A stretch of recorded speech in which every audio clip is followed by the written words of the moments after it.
إن الحمد لله نحمده ونستعينه ونستغفره ونعوذ بالله من شرور أنفسنا ومن سيئات أعمالنا من يهده الله فلا مضل له ومن يضلل فلا هادي له أشهد أن لا إله إلا الله وأشهد أن محمدا عبده ورسوله أما بعد فقد قال الله تعالى في القرآن الكريم بعد أعوذ بالله من الشيطان الرجيم يا أيها الناس اتقوا ربكم الذي خلقكم من نفس واحدة وخلق منها زوجها وبث منهما رجالا كثيرا ونساء واتقوا الله الذي تساءلون به والأرحام إن الله كان عليكم رقيبا يا أيها الذين آمنوا اتقوا الله حق تقاته ولا تموتن إلا وأنتم مسلمون وقال نبينا صلى الله عليه وسلم إن أصدق الحديث كتاب الله وأحسن الهدي هدي محمد صلى الله عليه وسلم وشر الأمور محدثاتها وكل محدثة بدعة وكل بدعة ضلالة وكل ضلالة في النار. எல்லாம் வல்ல அல்லாஹுக்கே எல்லா புகழும் உரித்தாகட்டும். அகிலத்துக்கு ஒரு அருக்குடையாக வந்த என் பெருமானார் ஸல்லல்லாஹு அலைஹி வஸல்லம் அவர்கள் மீதும் அவர்களை அப்படியே பின்பற்றி வாழ்ந்த உத்தம சத்திய சஹாபாக்கள் சஹாபிய பெண்கள் மீதும் குறிப்பாக நம் அனைவர்கள் மீதும் அல்லாஹுடைய சாந்தியும் சமாதானமும் என்றென்றும் நின்று விளட்டுமா என்று கூறியவனாக என்னுடைய ஜும்மா உரையை ஆரம்பிச்சுகிறேன். அன்புக்குரிய அல்லாஹ் நல்லடியார்களே, மறுமையை நினைவூட்டும் கடுமையான வெப்பம் என்கின்ற தலைப்பில் அல்லாஹும் அல்லாஹ்வுடைய தூதர் ஸல்லல்லாஹு அலைஹி வஸல்லம் கூறிய சில விஷயங்களை உங்களோடு பகிர்ந்து கொள்ளலாம் என்று நினைக்கின்றேன்.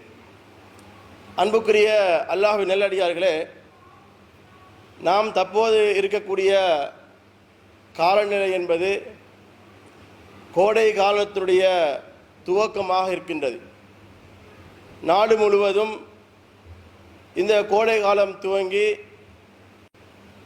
இந்த வெயிலுடைய கொடூரம் மக்களை வாட்டி வதைக்கக்கூடிய நிலையை பார்க்கின்றோம். எந்த அளவுக்கு என்றால், வீட்டில் காலையிலையும் சரி மாலையிலையும் சரி இரவுலையும் சரி இருக்க முடியாத அளவுக்கு புழுக்கத்தோடு தூங்கக்கூட முடியாத அளவுக்கு வேர்வையோடு வாழ்ந்து கொண்டிருக்கின்றோம். அதே போன்று வெயிலில் வேலைக்கு சென்றால் அங்கே கடுமையான சூடு, வேலை செய்ய முடியவில்லை. இன்னும் சொல்ல போனால் அந்த வெயிலுடைய கடுமையின் காரணத்தினால் மக்களுக்கு ஒரு சோர்வு, தலைவலி, பல கஷ்டங்களை அனுபவித்துக் கொண்டிருக்கின்றார்கள். இந்த வெயிலுடைய கொடுமையை பார்த்துவிட்டு ஒவ்வொருத்தரும் என்ன நினைக்கின்றார்கள் என்று சொன்னால், கடுமையான வெயிலாக இருக்கே, இருக்க முடியல, தண்ணி கேட்குது என்று சொல்லக்கூடிய அளவுக்கு பேச்சுக்கள் பல பேர் பல மாதிரி பேசக்கூடிய நிலையை பார்க்கிறோம். உண்மையிலே இந்த சூட்டுடைய கொடூரம் என்பது கடுமையாக இருக்கக்கூடிய நிலை இருந்தாலும் இன்னும் ஆரம்பத்தினுடைய வெயிலுடைய கோடையுடைய ஆரம்பமாகத்தான் இருக்கின்றது. இன்னும் 2-3 மாதங்கள் இந்த கொடுமையை நாங்கள் அனுபவிக்கத்தான் இருக்கிறோம்.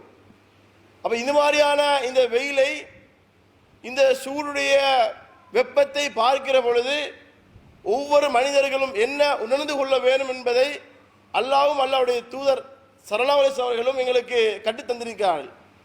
அந்த அடிப்படையில் ரசூலுல்லாஹ் சொல்கிற பொழுது எப்படி சொன்னார்கள், ஃபைன்ன சித்தத்தல் ஹர்ரி மின் ஃபைஹி ஜஹன்னம், கடுமையான வெப்பம் என்பது நரகத்தினுடைய ஒரு வெளிப்பாடு, நரகத்தினுடைய மூச்சு காற்று என்று ரசூலுல்லாஹ் சொன்னதை நம்ம புகாரி முஸ்லிம் போன்ற ஹதீஸ்களை பார்க்க முடியும்.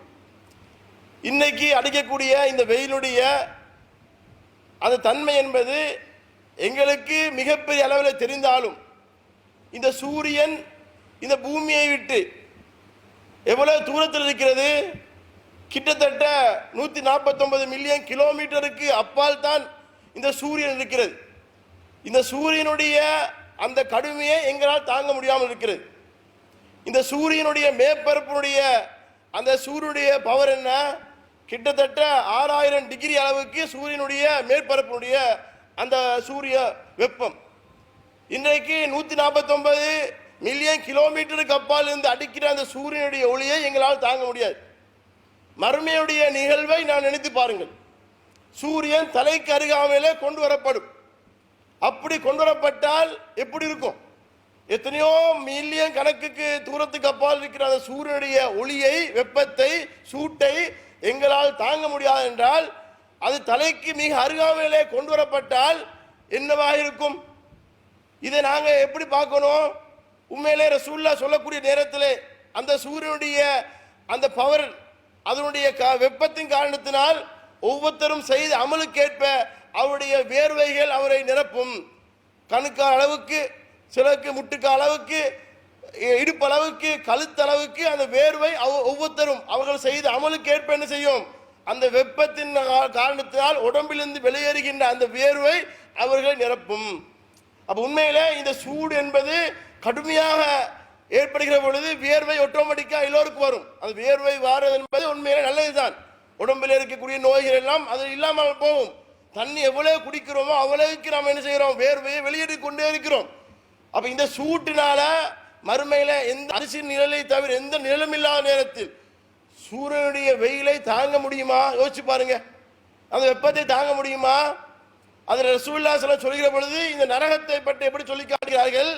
நரகம் அல்லாஹ்விடத்திலே முறையிடுகிறது, கோரிக்கை வைக்கிறது. யா ரப் அக்கல பகல பகலி, என்னுடைய சிலது பகுதியை சில பகுதி சாப்பிட்டு விடுகிறது என்று அல்லாஹ்விடத்திலே நரகம் முறையிடுகிறது. என்னுடைய நரகத்தில் ஒரு பகுதியை இன்னொரு பகுதி என்ன செய்து சாப்பிட்டு விடுகிறது. அப்ப ரசூலுல்லாஹ் சொல்றாங்க, அல்லாஹ் அந்த நரகத்துக்கு 2 முறை மூச்சு விடுவதற்கு அனுமதி கொடுக்கிறான். ஒன்று ஃபிஸ்ஸித்தா, ஒன்று குளிர்காலத்தில், ஃபிஸ் சைஃப், மற்றொன்று கோடை காலத்தில். கோடை காலத்தில் விடுகிற மூச்சினால் கடுமையான வெப்பம் ஏற்படுகிறது. குளிர்காலத்தில் விடுகிற மூச்சினால் கடுமையான குளிர் ஏற்படுகிறது. அப்ப கடுமையான குளிரும் கடுமையான வெப்பமும் எதனால் ஏற்படுகிறது? நரகம் விடக்கூடிய அந்த மூச்சு காற்றின் வெளிப்பாடு என்று ரசூலுல்லாஹ் சொல்றாங்க. அப்ப நரகத்துடைய மூச்சு காற்று எப்படி இருக்கிறது? கடுமையான வெப்பத்தை கொண்டு போகிறது அல்லது கடுமையான குளிரை கொண்டு போகிறது. இப்ப இலங்கை போன்ற நாடுகள்ல நமக்கு இந்த வெப்பம் பெரிய அளவில் தாக்கினா கூட என்ன செய்யுது? ஒரு 42 43 டிகிரி தாங்க போகல, கடுமையான சூட்டுடைய வெளிப்பாடு தெரியுது. உண்மையில ஒரு மனுஷனுக்கு 50 டிகிரிக்கு மேல அவனுக்கு தாங்க முடியுமா? கடுமையா 50 டிகிரி அடிச்ச உடனே கீழே விழுந்துடுறான் ஆக்கள், மயங்கி சில பேர் செத்து விழுந்துறாங்க. இதே 100 டிகிரியான்னு சொன்னா இன்னைக்கு மனுஷனுக்கு தாங்க முடியுமான்னு தாங்க முடியாது. 100 டிகிரி கூட தாங்க முடியாது. அப்ப இன்னைக்கு என்ன செய்யுது? மனுஷன் கடுமையான வெப்பம்னு சொல்லி நாம் இன்னைக்கு 40 டிகிரிய கடுமையான வெப்பம்னு சொல்றோம். அப்ப சூரியனுடைய மேற்பரப்பு 6000 டிகிரின்னு சொன்னா பக்கத்துல வந்தா தாங்க முடியுமா? அப்ப உண்மையிலே சூரியனுடைய வெப்பமே எப்படின்னு சொன்னால் நரகம் எதனால உண்டானது? நெருப்பு. நாம இன்றைக்கு எல்லாருடைய வீடுகளில் நாம் இன்றைக்கு கண்ணால பார்க்கக்கூடிய நெருப்பு இருக்கிறது. அந்த நெருப்பினுடைய பவரை தாங்க முடியுமா? நெருப்புல கையை போட்டா கை நசிஞ்சிடும், பொசுங்கி போயிடும், கை வெந்து போகும். அது உடம்ப போட்டாலும் அப்படித்தான். அல்லது வேற வேற நெருப்பை எடுத்துக்கொள்ளுங்க, எந்த நெருப்பை எடுத்துக்கொண்டாலும் எவ்வளவு பெரிய பவர்ஃபுல்லா தெரியுது. இந்த நெருப்பை நரக நெருப்போடு ஒப்பிட்டு பார்க்கிற பொழுது ரசூலுல்லாஹ் சொல்றாங்க, எப்படி சொல்றாங்க? நாருக்கும், இந்த உங்களுடைய நெருப்பு என்பது எப்படி தெரியுமா? ஜுஸும் மின் 70 ஜுஸ்அன் மின் நாரி ஜஹன்னம், நரகத்துடைய 70 பாகத்தில் ஒரு பகுதி. நாம் இன்றைக்கு கண்ணால் பார்க்கக்கூடிய இந்த நெருப்பு என்பது நரக நெருப்பு இருக்கிறதே, அதில் 70 பகுதியில் ஒரு பகுதி. அப்ப ரசூலுல்லாஹ் இடத்துல சஹாபாக்கள் கேள்வி கேட்கிறாங்க, யா ரசூலுல்லாஹ் இன் கானத்ல காஃபியா, இந்த நெருப்பே எங்களுக்கு போதுமா இருக்கிறது, இந்த நெருப்பே எங்களை சுட்டு என்ன செய்து நாசமாக்கி பொசுக்கி விடுகிறது. அப்ப இதை விட 69 மடங்கு பெரியதா? இதை விட 69 மடங்கு பெரியதுதான் நரகத்துடைய நெருப்பு. யோசிச்சு பாருங்க. நரகத்துடைய நெருப்பு நாம் இன்றைக்கு பார்க்கக்கூடிய நெருப்பை விட 69 மடங்கு பவர்ஃபுல்லா இருக்குன்னு சொன்னால் ஒரு மனுஷனுக்கு தாங்க முடியுமா? இன்றைக்கு சாதாரண ஒரு வெப்பத்தை தாங்க முடியாது. நாம் நரகத்தில் இருக்கிற இந்த நெருப்பை விட 69 மடங்கு பெரிய நெருப்பை எங்களால் தாங்க முடியுமா? இந்த நெருப்பை, இந்த வெப்பத்தை காணுகிற பொழுது ஒரு மனிதன் என்ன நினைக்க வேண்டும்? இதெல்லாம் என்னப்பா சூடு, அல்லாஹ் நரகத்தை வச்சிருக்கிறான், பெரிய பெரிய வெப்பத்தை உள்ளடக்கிய பெரிய வேதனையை வச்சிருக்கிறானே, அதுல இருந்து நாங்க தப்பணும், அதுக்கு என்ன வழி என்பதைத்தான் ஒவ்வொரு மனுஷனும் யோசிக்கணும். நரகத்தினுடைய ஒவ்வொரு தண்டனைகளை பற்றி திருமறை குர்ஆன் தெளிவாக சொல்கிறது. ஹதீஸ்கள்ல தெளிவாக சொல்லப்பட்டிருக்கிறது. நாங்கள் பார்த்திருக்கிறோம், கேட்டிருக்கிறோம். ஆனால் நரகத்தை அதை கண்ணால் பார்க்காத வரைக்கும் மனிதன் என்ன செய்ய மாட்டான், பெரிய அளவில் உணர மாட்டான். எந்த விஷயமாக இருந்தாலும் நேரடியாக பார்க்காத வரைக்கும் அது அவனுக்கு தெரியாது. அப்ப என்ன செய்யறோம், கேள்விப்படுறோம், அது அப்படித்தான் இருக்கும், அது அப்படித்தான் இருக்கும் நினைச்சிட்டு போறோம். அல்லாஹ் திருமறை குர்ஆனில் நரகத்தை பற்றி சொல்லும் பொழுது எப்படி சொல்றான், அஃபரைத்து முன்னார் லத்தி தூரூன், நீங்கள் மூட்டுகிற இந்த நெருப்பை நீங்கள் பார்த்திருக்கீங்களா? நம்ம இன்னைக்கு மூட்டக்கூடிய நெருப்பு, இதை பத்தி எல்லாம் கேட்கிறான். நீங்கள் மூட்டுகிற நெருப்பை நீங்கள் சிந்தித்திருக்கீங்களா? அது இந்த நெருப்பை மூட்டுவதற்கு உண்டான மரம் இருக்கிறது, அதை நாம் உருவாக்கினோமா, நீங்கள் உருவாக்கினீர்களா என்று அல்லாஹ் கேட்டுவிட்டு அல்லாஹ் சொல்றான், நஹ்னு ஜஅல்நாஹா, அந்த மரத்தை நாங்க தான் உருவாக்கிறோம், அந்த நெருப்பை நாம் தான் உருவாக்கிறோம். ஏன் தெரியுமா, நஹ்னு ஜஅல்நாஹா தஸ்கிரத்தன், அந்த நெருப்பை உங்களுக்கு எதற்காக வச்சிருக்கிறோம்னு சொன்னால் நரகத்தை நினைத்து பார்க்கக்கூடிய அளவுக்கு ஒரு படிப்பனையாகத்தான் அந்த நெருப்பை வச்சிருக்கிறோம். இந்த நெருப்பு என்பது எதுக்காக, எங்க நெருப்பை கண்டா கூட நமக்கு ஞாபகம் வரணும், அடே நெருப்பு நரகத்துல இதான் நெருப்பு, இதுதான் நரகத்தில் இருக்கு என்று அந்த நெருப்பை காணுகிற பொழுது மனிதனுக்கு நினைவு வர வேண்டும் என்பதற்காக வேண்டி அல்லாஹ் என்ன செஞ்சிருக்கிறான், நெருப்பை எங்களுக்கு படிப்பனையாக வச்சிருக்கிறான். அப்ப நரகத்துல அல்லாஹ் தஆலா பல படித்தனங்களை வச்சிருக்கிறான். பல நரகத்துல பல விதமான நிலைகள் இருக்கிறது. ஒரு இடத்துல அல்லாஹ் சொல்லி காட்டுகிறான், கல்லா லயும்பதன்ன ஃபில் ஹுத்தமா, அவர்கள் ஹுத்தமா என்பதிலே எரியப்படுவார்கள். வமா அத்ராக மல் ஹுத்தமா, ஹுத்தமா என்றா உனக்கு என்னன்னு தெரியுமா? அல்லாஹ் நபியை பார்த்து கேட்கிறான். ஹுத்தமானா என்னன்னு தெரியுமா? நாருல்லாஹில் மூக்கதா, அது மூட்டப்பட்ட அல்லாஹ்வுடைய நெருப்பு, அது மூட்டப்பட்ட அல்லாஹ்வுடைய நெருப்பு என்று சொல்லிவிட்டு அந்த மூட்டப்பட்ட நெருப்பு எப்படி தெரியுமா, அல்லத்தி தத்தலி வரல் அஃபீதா, அதுல நெருப்பு போடப்பட்டால் உங்களுடைய உள்ளத்துக்கே அது தாக்கத்தை ஏற்படுத்தும், உள்ளத்துக்கே படும் என்று அல்லாஹ் அந்த ஹுத்தமா என்ற நெருப்பை பற்றி அல்லாஹ் சொல்லி காட்டுகிறான். நரகத்துல போட்டா உள்ளத்துக்கு தாக்கத்தை ஏற்படுத்தக்கூடிய அளவுக்கு அந்த நெருப்பு பவர்ஃபுல்லாக இருக்கும் என்று அல்லாஹ் இடத்திலே சொல்லி காட்டுகிறான். அந்த நெருப்பிலே ஒரு மனிதன் கஷ்டத்தை வேதனையை அனுபவிக்கக்கூடிய நேரத்திலே அடுத்தடுத்து வேதனைகளையும் கஷ்டத்தையும் அல்லாஹ் தந்து கொண்டே இருப்பான். நரகத்தில் நரகமே சுடுதுதான், நரகமே என்ன செய்தவன அப்படியே சுட்டு கொண்டிருக்கிறது. சுட்டு கொண்டிருக்கிற நேரத்தில் வேதனைக்கு மேல் வேதனையாக சுடு தண்ணீரை கொதிநீரை அல்லாஹ் அவனுடைய தலைக்கு மேலால் ஊட்டுகிறான். அப்படி கொதிநீரை சுடு தண்ணீரை ஊட்டுகிற பொழுது யுசப்பு மின் ஃபௌகி ரூஸிஹிம் ஹமீம், அவனுடைய தலைக்கு மேலால் கொதிநீரை ஊட்டப்படும். யுஸ்ஹரு பிஹி மாஃபி புத்தூனிஹிம் வல் ஜுலூத், அவனுடைய வயிற்றில் இருக்கக்கூடிய இந்த பிற பாகங்களும் அவனுடைய தோள்களும் அப்படியே அந்த சுடு தண்ணீரால் உருக்கப்பட்டு விடும். அல்லாஹ் சொல்லி காட்டுகிறான், தலைக்கு மேலால் இருந்து கொதிநீரை அவன் தலையில ஊத்தியவுடன் என்ன நடக்கும், அப்படியே அவனுடைய உள்ளத்துல உடம்புல உள்ள தோல் பௌத்தில் உள்ள மற்ற எல்லா பார்ட்ஸும் அப்படி என்ன செஞ்சிடும், உருகி போய்விடும் என்று அல்லாஹ் சொல்றான். யோசிச்சு பாருங்க, இன்னைக்கு அந்த சாதாரண நெருப்பு இன்றைக்கு ஒருத்தருக்கு ஒரு தீ காயப்படுது, கையோ அல்லது உடம்புலோ தீ வச்சு கொளுத்துக்கிறாரு, இல்ல ஏதாவது சுடுபடுது, இவ்வளவு பெரிய வேதனை. அந்த வேதனையெல்லாம் அவருக்கு குளிர்ச்சியாக என்ன செய்வாங்க, இந்த ஆலுவேரா போன்ற இந்த கூலா இருக்கக்கூடிய ஐஸ் கட்டி இதைத்தான் மேல தடவுவாங்க குளிராக இருக்கிறதுக்காக வேண்டி. ஆனால் நெருப்புல ஒருத்தன் சுடுபட்டு கொண்டிருக்கக்கூடிய நேரத்தில் அவனுக்கு அல்லாஹ் என்ன செய்யறான், இன்னும் வேதனையை உணர்வதற்காக வேண்டி கொதிக்கிற தண்ணியை அல்லாஹ் ஊத்துகிறான். அவனுக்கு தண்ணி தேவைப்படுகிறது. தண்ணி கொஞ்சம் வெயில போயிட்டு வந்த உடனே இங்கப்பா தண்ணியை தாங்க, ஐஸ் தண்ணியை தாங்க, கூழ் தாங்கன்னு கேட்போமா இல்லையா? ஏன், அந்த வெயிலுடைய தாக்கம் சூடு அவனுக்கு என்னத்தையா குடிக்கணும், என்ன சரி குடிக்கணும்னு ஆசைப்படுறான். தண்ணி கேட்கும், உடம்பு ஆட்டோமேட்டிக்கா கேட்கும். அந்த நேரத்தில் அவன் கேட்பான் அல்லா இடத்துல. அப்ப அல்லாஹ் என்ன செய்யறான், அவன் அல்லா இடத்துல உதவி தேடுகிறான். எனக்கு சரி தா என்று அல்லா இடத்துல உதவி தேடுகிற பொழுது அவனுக்கு கொடுக்கப்படுகிறது. இது போன்று உருக்கிய செம்பை போன்ற நீர் அவனுக்கு கொடுக்கப்படும். உருக்கிய செம்பை போன்ற நீர் அவனுக்கு வழங்கப்படும். யஸ்ஃபில் வுஜூஹ், அது அவனுடைய முகத்தை அப்படியே கருக்க செஞ்சிடும்.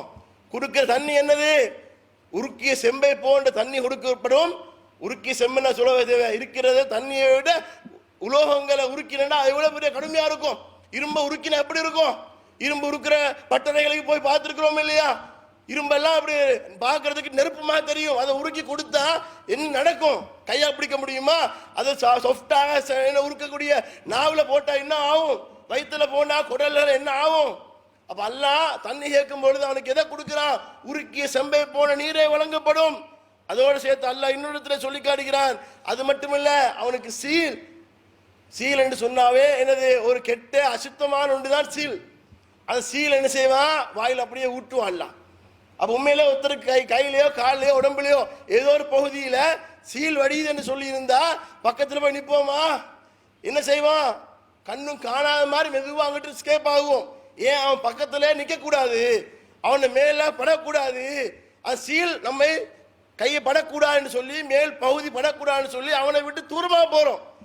ஒரு சீல் கையில படக்கூடாது, மேனில படக்கூடாது, ஓரமா போறோம். நாங்க தண்ணி தாமரை ஆண்டா வாயில ஊத்துனது விரும்புவோமா? எவ்வளவு அசுத்தமானது, நஜீஸானது. அல்லாஹ் நரகத்தில் என்ன செய்யறான்? தண்ணி கேட்கிற நேரத்தில் அவனுக்கு சீல் அப்படியே வாயில ஊத்துவான். அவனுக்கு என்ன செய்ய முடியும்? அது எவ்வளவு பெரிய கொடுமை, வேதனை, அசிங்கம். அல்லாஹ் அப்படிதான் செய்வான். அப்படி அல்லாஹ் அதையும் சொல்லி காட்டி விட்டு அடுத்தது அல்லாஹ் சொல்லி காட்டுகிறான், துஸ்காமின் ஐன் ஆனியா, கொதிக்கிற நீர் அவனுக்கு நாங்கள் புகட்டோம். வசுகுமான் ஹமீமா, கொதிக்கிற நீர் அவனுக்கு கொடுக்கப்படும். அப்படி கொடுக்கப்பட்டவுடன் ஃபக்கத்த அம் ஆகும், அவனுடைய உடம்பில் இருக்கக்கூடிய அந்த குடல்களை அது துண்டாக்கி விடும். அந்த கொதிக்கிற நீர் பௌத்துல போன என்ன செஞ்சிடும்? அப்படியே குடல்களை துண்டு துண்டாக்கிடும். யோசிச்சு பாருங்க, குடல் என்பது எவ்வளவு சாஃப்டா இருக்கு. அது தண்ணியை சுடு தண்ணியோ கொதி நீரே குடிச்சா என்ன நடக்கும்? நம்ம கையில கொதி நீர் கையில கொட்டிப்பட்டா எவ்வளவு துடிக்கிறோம். அது சாதாரணமாக நம்ம என்ன செய்யறோம்?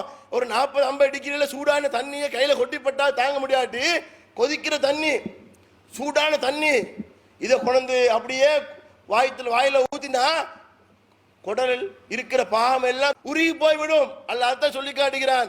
அவனுக்கு என்ன செய்வோம்? லா யதூகுன ஃபீஹா பர்த வலா சராபா, அவனுக்கு நாங்க குளிரான எந்த பானத்தை நாங்க கொடுக்க மாட்டோம்.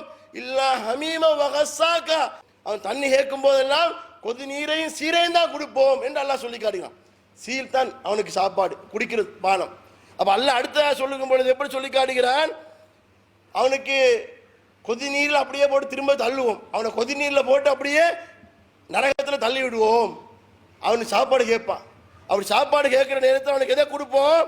அல்லாஹ் சொல்ல, லைஸலஹும் தாமுன் இல்லா மில்லரி, அவனுக்கு முட்செடியை தவிர வேற எதையும் உணவாக கொடுக்க மாட்டோம். உண்மையிலே பசிக்குதுன்னு சொல்லி கேட்டா அவனுக்கு எதை கொடுப்போம்? முட்செடி. அது எப்படிப்பட்ட முட்செடி?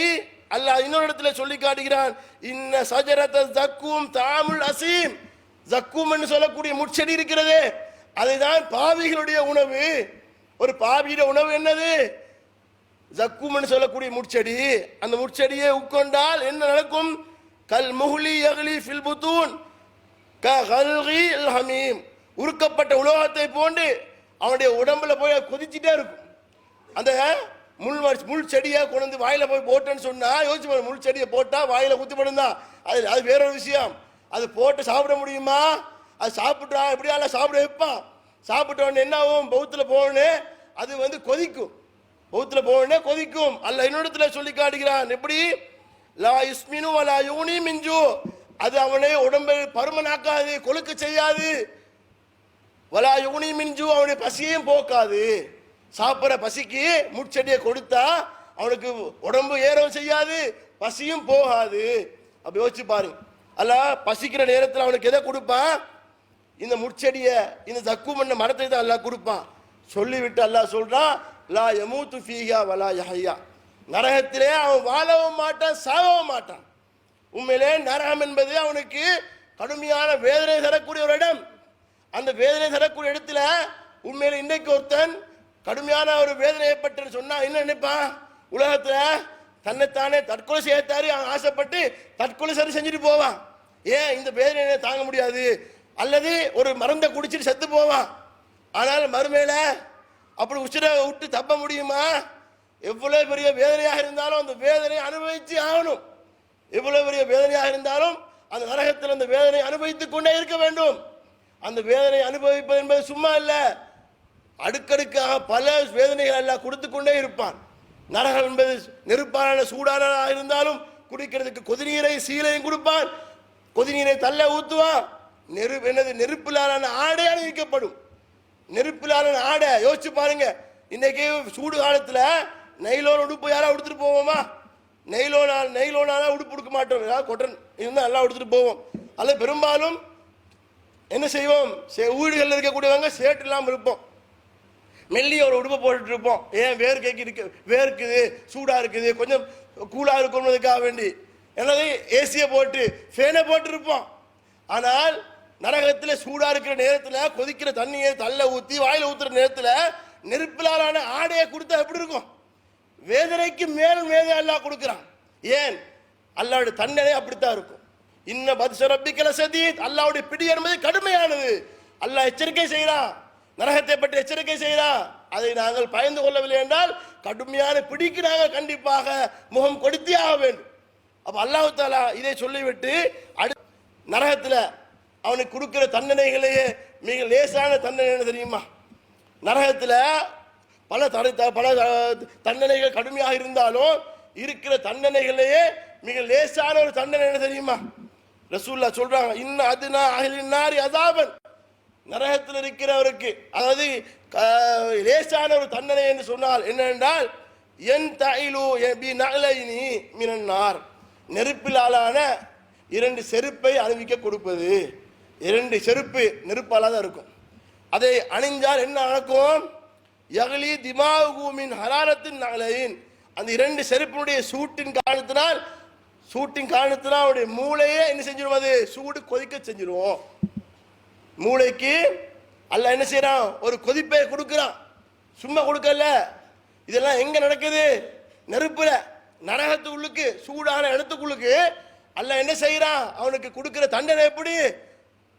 ஒன்று தப்பிச்சு ஓட முடியுமா? தப்பிச்சு எங்கேயாவது ஓட முடியுமா? ஏதாவது காப்பாற்ற யாரும் வருவாங்களா? ஒன்றும் செய்ய முடியாது. அப்ப அல்லாஹ் என்ன செய்யறான்? ஒரு சாதாரண ஒரு பாவி ஒருவனுக்கு அல்லாஹ் கொடுக்கிற தண்டனை என்னது? நரகத்தில் செருப்பு நெருப்பால தான் நடக்கும். நெருப்புல செருப்பை போட்டு நடக்கலுமா? யோசிச்சு பாருங்க. இன்னைக்கு செருப்பு இல்லாம தார் ரோட்ல நடக்கலுமா? செருப்பு போடாம போட இயலாது. கால் வெந்து போகுது, அப்படியே எங்களுக்கு சரியா மண்டைக்கு பாட்டுது. அதே மாதிரி வேற இரும்புலான ஒரு பொருளை பிடிக்கலுமா? சூட்டில் இருந்து ஒரு இரும்பு பொருளை பிடிக்கலுமா? செருப்பு நெருப்புல உள்ள செருப்பை போட்டா என்ன நடக்கும்? காலால் அப்படியே மண்டைக்கு தான் போகும். சும்மா லேசான வேலையா? போட்டோன்னு கழட்டி வைக்கிறதா? இன்னைக்கு நாம தெரியாம போட்டு வச்சுக்கோங்க, தெரியாம பிடிச்சிட்டோம். பிடிச்ச உடனே என்ன செஞ்சிருவோம்? டக்குனு கழட்டி விட்டுருவோம். என்னத்தையா பிடிச்சா கழட்டி விட்டுருவோம். கழட்டி எழுமாங்க. உதாரணத்துக்கு நம்ம திடீர்னு வீட்டுக்கு போறோம், டெப்பை திறக்கிறோம். டெப்பை தொடனே இந்த டைம்ல பகல் நேரங்கள்ல டெப்பை தொடனே டெப்பில் தண்ணி எப்படி வரும்? கொதிக்கிற தண்ணி தான் வரும், சூடா இருக்கும். கையை பிடிச்சோன்னு டக்குனு ஓப்பன் விட்டுருவோம். ஏன்? எங்களுக்கு மாற்று வழி கொஞ்சம் திறந்து விட்டு லேட் ஆகினா பிறகு திறந்தா கொஞ்சம் தண்ணி கூலாக வரும். ஏன்? சூடு பட்டோடனே பட்டையெல்லாம் சூடாகுது, டேங்கி சூடாக இருக்கு, திறந்த உடனே எங்களுக்கு தெரியாமல் தண்ணி வருதுன்னு சொன்னால் டக்குனு ஓப்பன் பண்ணிட்டுருவோம். அங்கே எல்லாம் தரக்கூடிய அந்த நெருப்பிலான செருப்பை போட்டுக்கிட்டே இருக்கணும். அங்கே கொதிக்கிற நீரா குடிச்சிட்டே இருக்கணும், ஊத்துறதா ஊற்றிக்கொண்டே இருக்கணும். ஓரமாக தள்ளியெல்லாம் ஓட முடியாது. அங்கே தப்பிச்சு ஓடுறதுக்கு எந்த வழியும் கிடையாது, முகாந்திரமே கிடையாது. அப்போ யோசிச்சு பாருங்க, அப்படிப்பட்ட ஒரு நரக நெருப்பை நாம் என்ன செய்யணும்? அஞ்சணுமா அஞ்சக்கூடாதா? அல்லாஹ் எச்சரிக்கை செய்யறான். படிப்பினை பெறுவதற்காக வேண்டி மனிதர்களுக்கு அல்லாஹ் சொல்றான். எப்படி? வஜீஹ யௌமைதின் பிஜஹன்னம், நாளைக்கு நரகம் கொண்டு வரப்படும். நாளை மறுமையில நரகம் கொண்டு வரப்படும். அப்படி நரகம் கொண்டு வந்த உடன் மனிதன் என்ன சொல்லுவானாம்? யௌமைதின் யததக்கருல் இன்சான், மனிதன் அப்பதான் நரகத்தை கண்ணால் பார்த்தவுடன் படிப்பினை பெறுவான். இப்படியான படிப்பினை, ஐயோ நான் நரகத்துக்கு வந்துட்டேனே, அல்லாஹ் சொன்னதை கேட்கலையே, ரசூலுல்லாஹ் சொன்னதை கேட்கலையே, இது வாங்கக்கூடாதுன்னு, வட்டியை ஹராம்னு சொன்னாங்களே, வரதட்சணை வாங்கக்கூடாதுன்னு சொன்னாங்களே, இந்த பாவமான பேச்சுக்களை பேசக்கூடாதுன்னு சொன்னாங்களே, பொய் பேசக்கூடாதுன்னு சொன்னாங்களே, புறம் பேசக்கூடாதுன்னு சொன்னாங்களே, அவதூறு பேசக்கூடாதுன்னு சொன்னாங்களே, இப்படி பாவமான காரியங்களை செய்யக்கூடாதுன்னு சொன்னோமே, கேட்கலையே, தெரிஞ்சு செஞ்சிட்டோமே. இங்க அந்த நரகத்தை பார்த்தவுடன் அப்பதான் கை சேதப்படுகிறான். அவனுடைய கை சேதம், அவனுடைய படிப்பனை அவனுக்கு எப்படி பயன் தரும்? நரகத்தை பார்த்து அப்ப வேதனைப்படுறான்.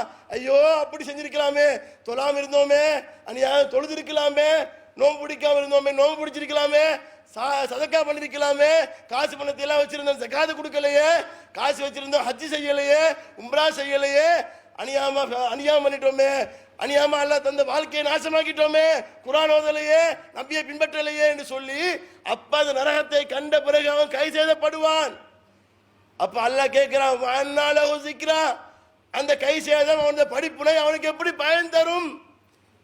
அப்போது அவன் சொல்வான், யாலைத்தனி கத்தம் துலி ஹயாத்தி, யாலைத்தனி கத்தம் துலி ஹயாத்தி, என்னுடைய மறுமை வாழ்க்கைக்காக வாழ்ந்திருக்கலாமே, ஐயோ மிஸ் பண்ணிட்டோமே, என்னுடைய மறுமை வாழ்க்கைக்காக வாழ்ந்திருக்கலாமே என்று அப்ப கை சேதப்படுவான்.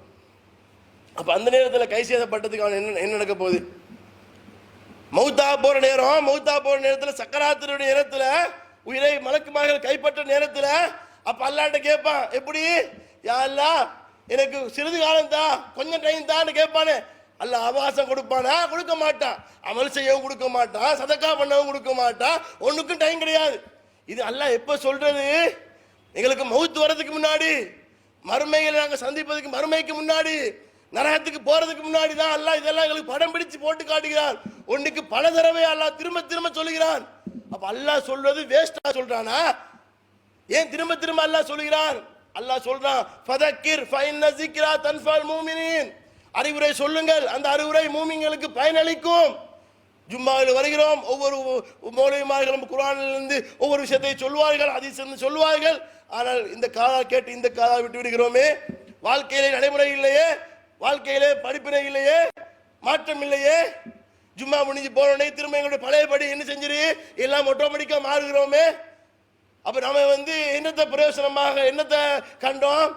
படிப்பினை என்பது எப்ப? ஜும்மால சரி சொல்லப்பட்ட பிறகு, அல்லது வேற பயான் நிகழ்ச்சியில் ஒரு ஹதீஸை படித்த பிறகு, அப்ப அடே நம்ம செஞ்ச தப்பு, இது பிறகு அப்படி செய்யக்கூடாது என்று அப்ப மாறணுமா இல்லையா? அப்ப மாறாமல், அப்ப தெரிந்து கொள்ளாமல் மறுமையில கை செய்தப்பட்டு எந்த பிரயோசனமும் இல்லை, எந்த கவலைப்பட்டு எந்த ஆதங்கப்பட்டு எந்த வேலை செய்ய முடியாது.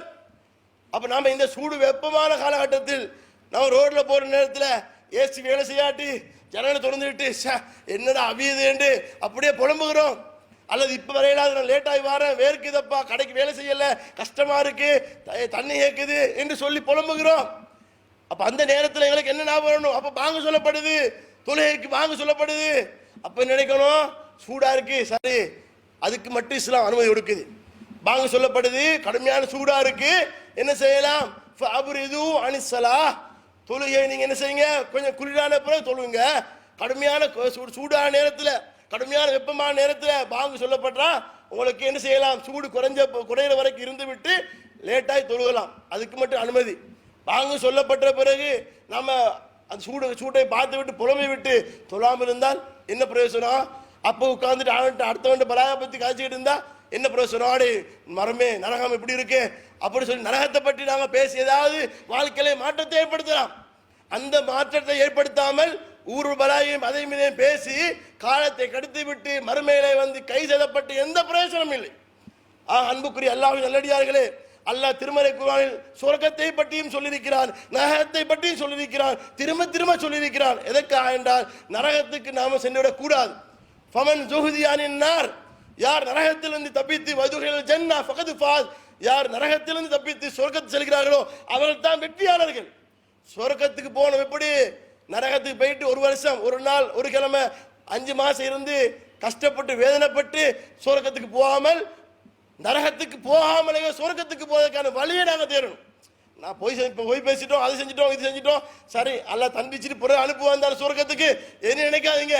நாங்கள் அல்லாஹ்க்கு இணை வைக்கலையே, சிறுக்கு வைக்கலையே, சரி கொஞ்ச காலம் நரகத்துக்கு போயிட்டு இருந்துட்டு அந்த பாவத்துக்காக வேண்டி நரகத்திலே தண்டனை அனுபவித்து விட்டு நாங்கள் பிறகு சொர்க்கத்துக்கு வருவோம்னு நினைக்காதீங்க. அது பாவி, அது துர்பாக்கியசாலி, அது வெற்றியாளர் இல்லை. நரகத்துடைய வேதனையும் கஷ்டம் சும்மா சாதாரண பேச்சுக்கு சொல்வது மாதிரி இல்லை, கடுமையாக இருக்கும்.